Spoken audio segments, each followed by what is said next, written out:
छठ मैया का जो व्रत किया जाता है बड़े कठोर व्रत में से आता है। इस व्रत को 4 दिन जिस प्रकार से किया जाता है, तो चतुर्थी के दिन से आरंभ होता है।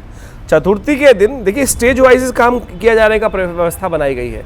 चतुर्थी के दिन जब व्यक्ति को जिसको व्रत करना होता है, कहा जाता है कि पूरी तरह सात्विक भोजन करे, केवल सब्जी का ग्रहण करे, घिया इत्यादि का ही सेवन करके सात्विक भोजन का आहार लिया जाता है। और उसके बाद संपूर्ण घर वाले भी उसी आहार को लेते हैं, घर की संपूर्ण रूप से सफाई करते हैं, सुंदर स्वच्छता का वातावरण बनाते हैं। यानी व्रती तैयार होता है कि पहले दिन जिस प्रकार से हमको एक बहुत बड़ी यात्रा पे जाना है, उस कार्य को करना है। उसके दिन पंचमी के दिन जिस प्रकार से ये व्रत आरंभ होता है, सुबह से स्नान इत्यादि करके शुद्ध वस्त्र धारण कर अब जो कहा जाता है कि व्रती बिल्कुल अद्भुत प्रकार से भगवान का ध्यान करते हुए, उनके मंत्र का जप करते हुए, छठी मैया के मंत्रों का जप करते हुए, भगवान सूर्य का ध्यान करते हुए पूरे दिन व्रत रखता है। और शाम को सात्विक भोजन बनता है।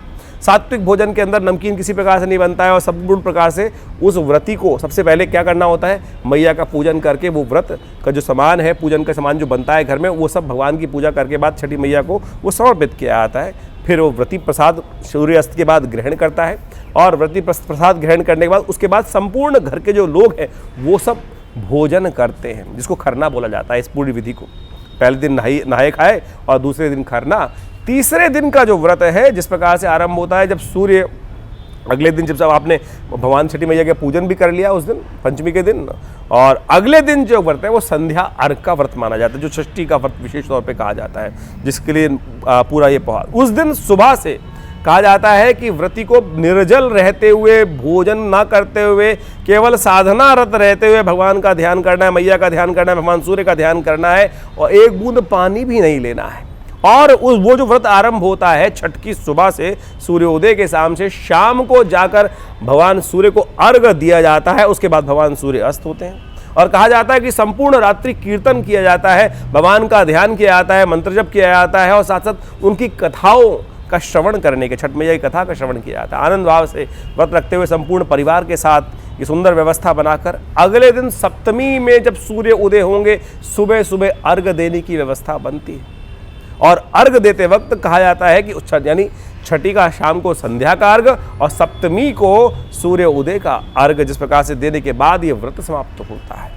और इस संपूर्ण व्रत में किस प्रकार से भगवान सूर्य को अर्घ दिया जाता है, पानी में खड़े होकर, पानी में छत पर हाथ सर के ऊपर सूप रखकर, उसमें सब्जी रखकर, उसी में दिया रखकर, फिर भगवान सूर्य का दर्शन करते हुए अर्घ भगवान को समर्पित किया जाता है।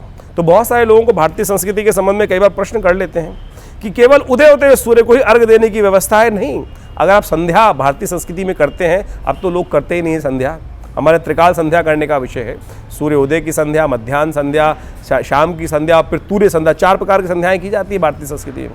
कई लोग, मैं अभी कुछ दिन पहले एक जगह लेक्चर में गया था, तो एक बड़े पढ़े लिखे बोल रहे थे कि हमारे यहाँ तो सूर्योदय की संस्कृति में साधना किया जाते हैं, वहीं मुसलमानों में शाम के समय भी पूजा किया जाता है। नहीं भैया, हमारे यहाँ 4 बार संध्या का विधि है और हर बार भगवान सूर्य को अर्घ दिया जाता है।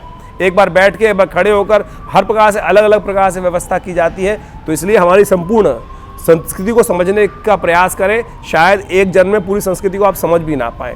तो इतना सुंदर पर्व संध्या के समय भगवान सूर्य को अर्घ देकर जिस प्रकार से छठ मैया का व्रत शाम को करके सुबह तक फिर वही व्रत को आगे चलाना है आपको, ये शाम के अर्घ से समाप्त नहीं होता है। तो इस प्रकार से सुंदर तरीके से जो व्रत की व्यवस्था है, कोशिश करें अपनी मनोकामना सिद्धि के लिए इस व्रत को आनंद भाव से कर जीवन में कल्याण का मार्ग प्रशस्त करें। लाखों लोग हर साल इस व्रत को करते हैं, उन सबकी मन्नत पूरी होती है, तभी ये परंपरा नित्य प्रति चलती आ रही है। कब से चलती आ रही है?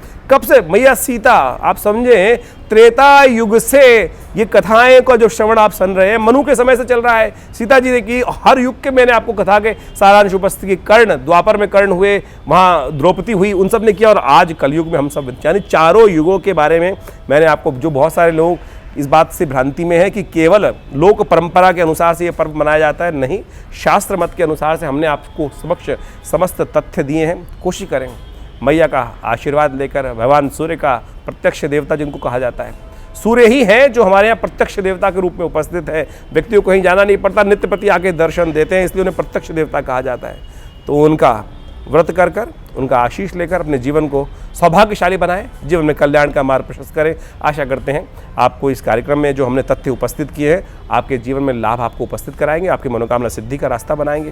भगवान सूर्य का मंत्र भी नोट कर लीजिए, ओम घृणी सूर्य आदित्याय नमः। इस मंत्र का जप कर सकते हैं। या देवी सर्वभूतेषु छठी रूपेण संस्थिता, ये या भगवती का मंत्र कर सकते हैं, सर्वमंगल मांगल्ये शिवे सर्वार्थ साधिके शरण्ये त्र्यंबके गौरी नारायणी नमोस्तुते।